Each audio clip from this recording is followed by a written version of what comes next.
Donc là on voit les premiers travaux. Donc le premier truc qu'on a fait, c'est casser le mur de la chambre pour en faire mon salon et la salle et la cuisine. Ce sont les deux premiers travaux qu'on a effectués, enfin que mon beau-père du coup a effectué. Ça a été plutôt long. Enfin autant casser le mur, ça a été rapide puisqu'il a fait ça en une journée juste avant que j'arrive. Enfin juste avant que j'emménage.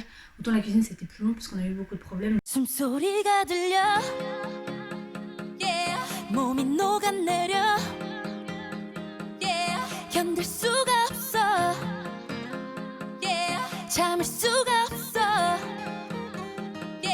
숨이 달아올라 자꾸 똑바로 난 Mon beau salon avec mon canapé ultra grand.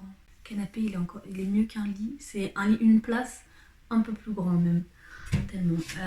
Donc dans le salon, comme j'ai dit, on a cassé le mur puisqu'à la base c'était une chambre donc c'était fermé. Donc on a l'interrupteur qui était en plein milieu et du coup qui se retrouve en plein milieu du salon, on l'a mis contre le mur. Dès qu'on monte l'escalier, on a l'interrupteur sur le côté. Et on a changé le sol puisqu'au sol c'était du lino, sauf que moi je n'aime pas le lino, c'était le même qu'il y avait dans ma chambre. Alors il est pas moche mais bon, moi, franchement je suis vraiment pas fan du lino. Enfin, je voulais même à une époque le changer dans la chambre mais je me suis dit pour l'instant il va rester comme ça. Donc on a changé le sol. Sauf qu'en fait, il faut savoir que le lino était posé sur du parquet flottant.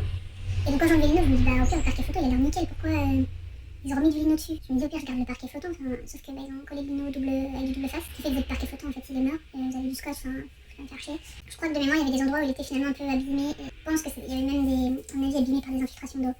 Mais bon, je suis plus sûre de ça donc je vais pas m'avancer là-dessus. Mais... Du coup on l'a complètement enlevé et on s'est retrouvé avec le plancher peinture nature comme vous voyez, avec une petite partie rouge, une partie en béton, puisqu'en fait il y avait une cheminée à cet endroit-là, je pense dans le passé elle a dû être enlevée, mais du coup la dalle en béton elle est restée, ce qui fait que la dalle en béton crée une bosse avec le parquet d'origine, et ce qui est très compliqué juste pour mettre une plante sur ce mur-là. Et ça fait pas très beau malheureusement. Ouais pareil, au moins 2 semaines j'ai dû me retrouver avec le sol comme ça, peinture nature. Sauf que pareil, le parquet flottant était posé avec du double face sur le sol. Et comment vous dire que ça collait. C'est-à-dire que vous marchez, vos pieds collaient au sol. Donc j'étais obligée sur les zones où je marchais mettre des tapis pour pouvoir marcher dessus. Donc c'était un peu galère. En fait j'ai voulu aller plus vite que la musique, enlever le sol alors que mon beau-père n'était pas encore prêt pour poser le nouveau sol. Donc c'était un peu galère. Donc on a fait ça dans le salon, dans le bureau, dans les toilettes et dans la salle de bain. Et toilette, salle de bain, il y avait aussi du lino, donc le même, sauf que sous le lino, c'était du carrelage. Et pareil, le carrelage collé, puisque le lino, ils l'ont collé double face, mais pas que sur les bords, partout au milieu. Enfin, ils vous ont mis du double face partout, vraiment, histoire de dire ça colle bien. Donc voilà, donc ensuite on voit le sol a été posé, le canapé a pu être posé correctement. Au début ma télé était sur des étagères aux attaches invisibles, je sais pas comment on appelle ça.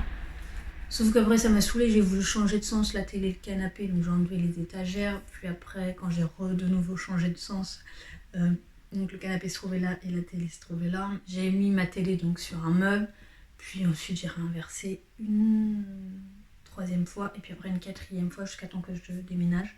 Donc ouais, j'ai bien aimé changer de côté mon canapé et ma télé. Donc ensuite on passe au bureau. Et là dans le bureau en fait qui est une pièce de passage qui fait à peu près 8 mètres carrés. Vous avez 4 portes d'accès dans cette pièce. Donc moi c'était plus mon bureau. J'avais hésité à en faire un dressing, c'est-à-dire tout le long du mur, faire un dressing fermé. Et puis je me suis dit non, dans ma chambre j'ai la place, je préfère mettre mon bureau en bas que mon bureau dans la chambre.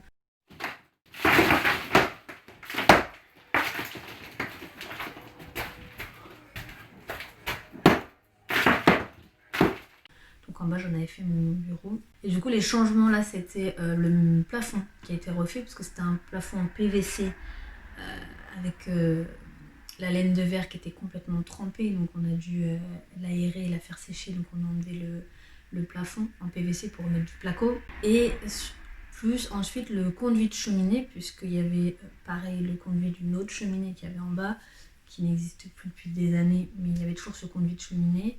Donc on a détruit le conduit de cheminée à l'intérieur et on a enlevé le conduit qui ressortait du toit. Et c'est vrai que C'était pas très grand parce que c'était à côté de la chaudière, ça devait faire 50 cm de largeur, enfin ça devait faire 50 sur 50. Donc c'est pas énorme, mais franchement quand ça a été enlevé, j'ai eu l'impression que la pièce elle avait grandi. C'était très marrant parce que quand ils ont enlevé le conduit de cheminée, ils n'ont pas tout de suite refait le toit ou refait le plafond et tout. Donc j'avais un trou, voilà, dans ma maison, donc ils avaient mis une bâche et tout ça, et sauf qu'un jour il a plu. Et sur le moment, en fait, genre vous paniquez, vous entendez énormément d'eau, vous dites il y a un truc, et en fait, ah non, c'est l'eau qui tape sur la bâche. Il y a un petit peu d'eau qui est passée, il y a eu quelques petites gouttes, mais bon. Ensuite, peut-être 2 ans après, j'ai fait la peinture grise qu'on voit. J'ai eu envie de mettre le même gris qu'il y avait dans ma cage d'escalier. J'avais pas assez pour faire jusqu'au plafond, et puis je sais pas, j'avais pas envie d'aller jusqu'au plafond, je voulais jusqu'à 1m60 de haut au fur et à mesure. Et quand j'ai peint en gris, en fait le bureau a atterri, mon bureau pur a atterri dans le salon, comme ça je pouvais regarder la télé tout en étant sur mon bureau, parce que j'en avais un peu marre de regarder des films mais d'avoir que le son et pas les images. Et comme j'ai dit, j'ai plus de luminosité dans cette pièce là que dans le bureau, et moi je suis très sensible à la lumière, j'ai besoin d'avoir énormément de luminosité. Le conduit qui ressortait du toit, ce qui a changé un peu je trouve que genre avec le conduit qui ressortait, ça faisait vraiment pas beau la maison, ça fait vraiment vieille maison, et là ça fait un peu mieux. Et du coup, comme on a changé cette partie-là du toit, les tôles, ça a permis de faire un truc d'aplat, d'aplomb nickel, et de pas avoir besoin de faire des découpes autour de la cheminée, puisqu'on pense qu'aussi il y a eu des infiltrations d'eau dues autour de la cheminée, puisque peut-être que les tôles n'étaient pas si bien découpées, si bien mises, en fait l'étanchéité n'a pas été fait correctement. Donc l'eau pouvait passer aussi. Au moins là vous êtes tranquille, vous n'avez pas besoin de faire des découpes autour de la cheminée, ça a arrangé tout le monde.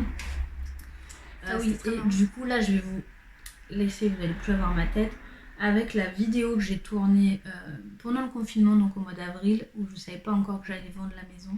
Et là on arrive dans ce qui était initialement une chambre, et ce qui est aujourd'hui mon salon, bureau, chambre, pièce de vie en fait.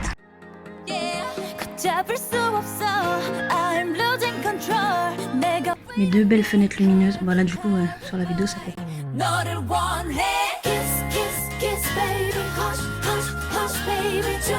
Bon, il est mis bizarrement parce que normalement c'est un canapé droit. On le voit là au mur, il n'y a pas de dossier. En fait je le mets en version angle parce qu'il rentre pas du mur là au mur là. Il manque, pour que le canapé rentre, il manque juste cette taille là en fait. J'enlève le mur et mon canapé il fait de la marche jusqu'à là-bas. Avec la maison qui est pas droite. Alors c'est pas moi qui sais pas monter des meubles, c'est le sol. Les sols ne sont pas droits, les sols ne sont pas en angle droit avec les murs, et les murs ne sont pas en angle droit entre eux.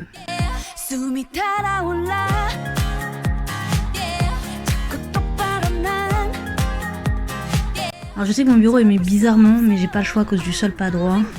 Si je le colle contre le mur et que je mets ma chaise de ce côté-là, en fait dès que je m'assois, je glisse tout doucement, puisque le sol est un peu en pente en fait de là à là. Et si je le mets bien droit, en fait j'ai pas assez d'espace entre le bureau et le mur. Moi ça me gêne pas, ça me choque pas. Mon ancien bureau, qui est devenu une pièce qui sert à rien non plus. Ma plante, je crois qu'elle est morte. Elle a perdu toutes ses feuilles, du coup j'ai tout coupé, et depuis 6 mois ça repousse pas. Donc je sais pas, je crois qu'elle apprécie pas sa place, j'en sais rien. Mes fauteuils de cinéma chéri. Et là en fait il y avait mon bureau juste en dessous, c'est pour ça qu'il y a encore ça de nickel, du coup. Et là je vous présente mon mur fontaine. Voilà, parce que ma maison a trouvé que... Je suis en train de crier. Ma maison s'est dit, tiens, il manque quelque chose pour montrer ta richesse. On va faire une fontaine. Et donc un jour, il y a de l'eau qui est passée à travers ce mur. Mais moi je me suis pas rendu compte tout de suite, je fais tellement pas attention à cette pièce que je me suis pas rendu compte. Je me suis rendu compte en passant l'aspirateur parce qu'il y avait du placo qui était tombé au sol. Ça c'est un trou que j'ai rebouché. Là c'est un bout de peinture qui est parti, et vous voyez les traces jaunes, et en fait c'est l'écoulement de l'eau. Tout là. Alors le moisi ça fait des mois qu'il est comme ça, vous voyez. Voilà, et là c'est sec. La dernière fois c'était mouillé, et du coup genre c'était tout... Voilà. Alors je sais pas d'où ça vient, je sais pas si ça vient de dehors, si ça vient du toit, de l'intérieur. Regardez, et je crois qu'il y a même une goutte d'eau qui a fait un trou, parce que pour moi il n'y avait pas ce sillon là. Et voilà. Déjà que le blanc était à repeindre, mais là il y a encore 2 fois plus à repeindre. Le gris est à repeindre. Puisque partout dans la maison, la peinture blanche en fait elle pèle. Regardez, hop. Forcément j'y arrive pas. Voilà, vous voyez. Ça là, c'est pas du papier peint. Ça c'est de la peinture. Et donc hop, qu'ils ont remis. Vous voyez ça, c'est de la peinture, c'est pas du papier peint. C'est un truc qu'ils ont mis partout. Et donc quand tu enlèves la peinture, bah, tu découvres qu'en fait il y a eu une fuite d'eau un jour. Et de toute façon je le savais puisque quelques jours après mon emménagement, il y a eu une fuite d'eau qui est passée par cette magnifique ampoule. Parce qu'on a refait le plafond qui va devoir être refait ici. Donc comme vous avez vu la maison à quoi elle ressemblait au mois d'avril, donc la dernière fois où je vivais dedans, donc vraiment les derniers travaux de pendant que je vivais dedans. Et donc là, on va passer aux travaux de après en fait. Une fois que j'ai décidé de vendre et de plus vivre dedans. Là, le pendant des travaux, la grosse surprise, c'est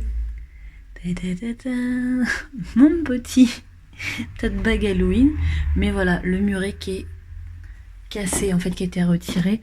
Et donc là, les rails pour accueillir le nouveau mur. On voit tout le long. Et là, l'ouverture de la porte, bien évidemment. Donc voilà, donc là, le muret a été cassé. Alors la différence par rapport à avant, on la voit au niveau du toit. En fait, on voit qu'au niveau du toit, c'était fermé. Tac, tac. Et vous aviez la porte à peu près à ce niveau-là. En fait, on avait la porte puisque, vous voyez, c'était fermé là. Et on avait la porte à ce niveau-là. Et du coup, ça nous faisait un tout petit palier qui était vraiment pas grand en fait. Moi j'aimais pas du tout. Et initialement je devais repeindre le plafond parce que vous voyez ça fait quand même une marque hein. Dans l'ensemble c'est pas. Et du coup bah là une fois qu'ils auront remis refermé le mur, ici ce sera le plafond de la chambre et donc il restera en lambris nickel et donc j'aurai plus qu'à repeindre cette partie là.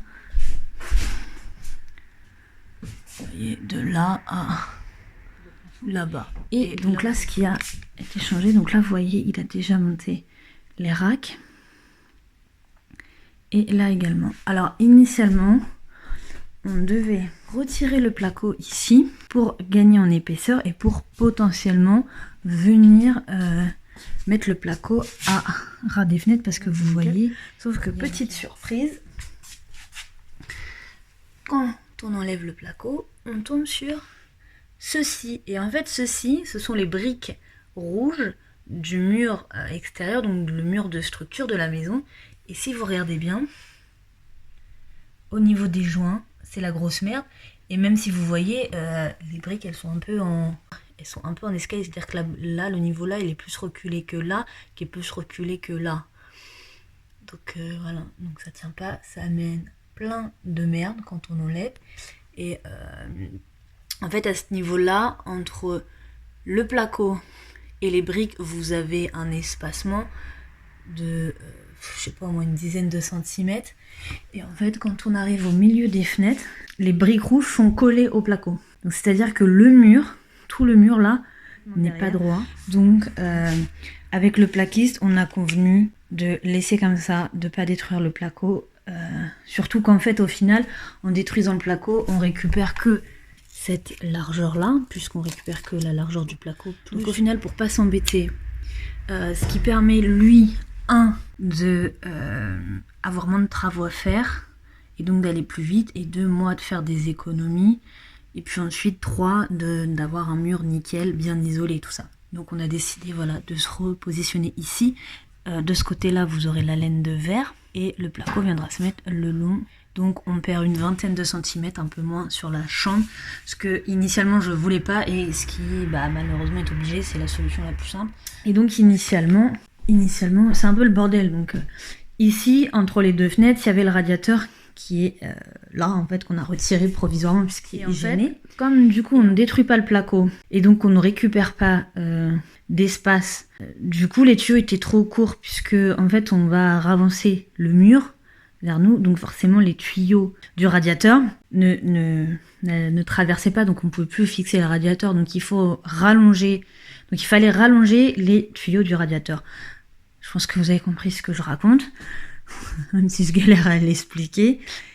Et comme le radiateur fait pile la taille entre les deux fenêtres, le plaquiste, pour faire ses plaques, parce que du coup ça va faire un rebord, ça va faire tac, et après tout droit, et après hop, lui ça le gênait parce que du coup là il y avait le tuyau où vous tournez pour, j'allais dire monter le son. Oui, vous pouvez monter le son, mais non. Augmenter la chaleur ou diminuer la chaleur. Et donc ça gênait, il n'aurait pas fait du travail à 100% nickel en fait, parce que ça aurait été trop compliqué. Enfin, trop compliqué. Non, il l'aurait fait, mais voilà, il y aurait eu des découpes, des machins, et c'est pas la meilleure solution. Moi, je voulais, désolée, je cherche un peu mes mots parce que je pense à des milliards de trucs en même temps. Moi, je voulais le radiateur qui était là. Il m'a toujours gêné ici. J'ai toujours trouvé que c'était une perte de place. On peut pas le mettre en dessous parce que il arrive ici en fait. Les fenêtres sont vachement basses. Elles arrivent à mi-cuisse à peu près. Et après, elles font toute la hauteur jusque quasiment au haut du plafond. Le plafond est pas droit par rapport aux fenêtres. Ou les fenêtres ne sont pas droites par rapport au plafond parce que ici, vous avez genre 3 cm et là, vous avez 5 cm par exemple. Je vous dis une bêtise, mais voilà, vous n'avez pas la même taille. Et c'est un peu galère. Donc le radiateur, il pouvait pas être sous les fenêtres, mais moi ça m'a toujours gêné. Et tout le temps, je voulais mettre un meuble là, sauf qu'il y avait le radiateur et c'était chiant. Et en fait, je trouve que c'est bête parce que limite, on peut mettre un meuble tout du long, et on perdait de la place à cause de ce radiateur et moi ça me gênait. Et je me dis, mais pourquoi pas le mettre là, parce que là il y a tous les tuyaux et pourquoi pas là, parce que là il y a 0 tuyau, donc on n'allait pas ramener des tuyaux jusque là-bas. Donc je me dis, mais pourquoi pas le mettre là, il y a la prise téléphone et tout, on a toutes les prises. Et sachant que les fenêtres, de toute façon, comme elles sont basses, si vous avez un meuble, vous pouvez pas les ouvrir en grand, donc autant mettre un radiateur comme ça, au moins vous avez une excuse pour pas ouvrir vos fenêtres en grand. Donc j'ai vu avec le plombier, du coup je lui ai expliqué que moi je préférais en fait le mettre contre ce mur-là, donc du coup c'est ce qu'il a fait. C'était un peu, c'est un peu compliqué. C'est ce qu'il a fait, et en fait c'est un peu compliqué parce que je sais pas si là vous le voyez bien, mais en fait les tuyaux ici là ils sont plus gros que ceux-là, donc c'est un peu galère. Et moi j'aurais voulu qu'ils se collent plus au niveau du mur parce que là du coup on perd de la place, sauf que je pense qu'au niveau des tuyaux, pour le problème, je pense que pour lui c'était plus simple de décaler, et puis il me dit comme ça vous perdez pas votre prise. Sur ce mur là en fait je n'ai pas de prise puisque les seules prises de courant que j'ai elles sont là-bas, et aujourd'hui elles sont dans la pièce, mais demain elles ne seront plus dans la pièce puisque vous voyez bien que le mur sera ici, et donc ces 2 prises là-bas ne seront plus dans la pièce, donc on n'aura plus de prise, pardon, j'avais le mot interrupteur en tête. Ah mais c'est ça qu'il fallait que j'achète. Oh, je devais acheter mes interrupteurs, merde. Donc voilà, donc on n'aurait pas eu de prise sur ce mur là, et la deuxième raison aussi pour laquelle finalement je me suis décidée à le mettre là, c'est que sur ce mur-là, du coup, on perd 20 cm. Donc, on a un retrait de 20 cm sur la largeur de la pièce. Ce qui fait que si vous mettez un lit, vous voyez la pièce de là à là. Là, on la voit bien dans la caméra. Ça fait à peu près, on va dire, la largeur d'un lit. Double. Un peu plus petit, mais voilà. Et donc, vous voyez, si vous mettez une table de chevet, vous arrivez sur le mur qui est... Mon doigt est sorti de l'écran. Donc, du coup, vous mettez une table de chevet là, et vous touchez au mur, et si vous en mettez une autre, vous voyez, il reste plus grand chose. Vous êtes vachement proche en fait, vous voyez quand même l'espace. Et je me dis, on a le mur là, et en plus, si on rajoute le radiateur, on repère de l'espace, donc c'est un peu galère. Les tuyaux, en fait, tous ces tuyaux-là, du coup, cette colonne-là de tuyaux, on ne la verra plus, donc pareil, potentiellement, vous pouvez mettre des petites étagères dans ces murs, voilà, mettre de la déco, parce que du coup, vous aurez un mur nickel. Franchement, je préfère le chauffage au gaz que le chauffage électrique. Généralement, on nous vend ça comme quoi c'est meilleur pour la planète et tout, mais je peux vous dire qu'en termes de tuyaux, là, vous voyez les 3 gros tuyaux qui sortent. Vous allez voir après au niveau de la chaudière, tous les tuyaux, je vais vous montrer. Quand ils sont cachés derrière le placo, derrière les cloisons, il n'y a pas de problème, vous en foutez, vous avez un mur lisse. Vous voyez ça, le débordement. Vous pouvez pas mettre de meubles contre le mur parce qu'en fait, au niveau de la hauteur, votre mur il est à ça du mur et donc quand vous avez des meubles hauts, généralement dans les notices, on vous donne des équerres pour que vous les collez au mur, enfin vous les, j'allais dire scotcher. Franchement, j'ai tous les mots sauf ceux qu'il faut à chaque fois. Quand vous avez pouvoir les visser au mur pour pas que le meuble vous tombe dessus, au cas où qu'il y ait trop de charge dans le meuble. Enfin, voilà, vous connaissez tout ça, notamment dans les meubles Ikea par exemple, il y a toujours ça. Et là, c'est impossible parce que vous avez de la marge entre votre mur et votre meuble automatiquement. Et là, on passe à la pièce qui était mon bureau à une époque. Comme vous voyez, la chaudière est ici parce que, comme vous voyez, le mur est complètement défait et voilà, pour être reconstruit. Alors, je pensais pas du tout qu'il allait ressembler à ça une fois le placo retiré. Et donc, quand je vous parlais de tuyaux pourris, donc ici aussi, le plombier a dû avancer tous les tuyaux. Vous voyez, en fait, il a coupé pour raccourcir ces 3 tuyaux-là pour permettre que tout l'attirail-là s'avance. Super galère. Enfin, quand je vous parlais de monstre de tuyaux, quand vous avez une chaudière, voilà, tous les tuyaux que vous pouvez avoir. Donc là, en plus, c'est les gros tuyaux qui vont vers la chaudière. Et là, il y a les 2 petits tuyaux qui partent en bas. C'est les tuyaux qu'on a vus le long de la colonne dans la pièce du bas. Merdique, parce que regardez, vous voyez, les tuyaux, ils rentrent ici dans le mur. Donc mon beau-père a réussi à faire une coupe à peu près nickel. Et donc le mur, il est là, quoi, techniquement. Il est à ce niveau-là, vous avez le mur. Voilà, donc il est décalé de ça, du mur. Donc là, il va y avoir de la laine de verre. Et ici, tout le long, là, le placo.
Salut, je vous dis bonne journée dans cette lumière.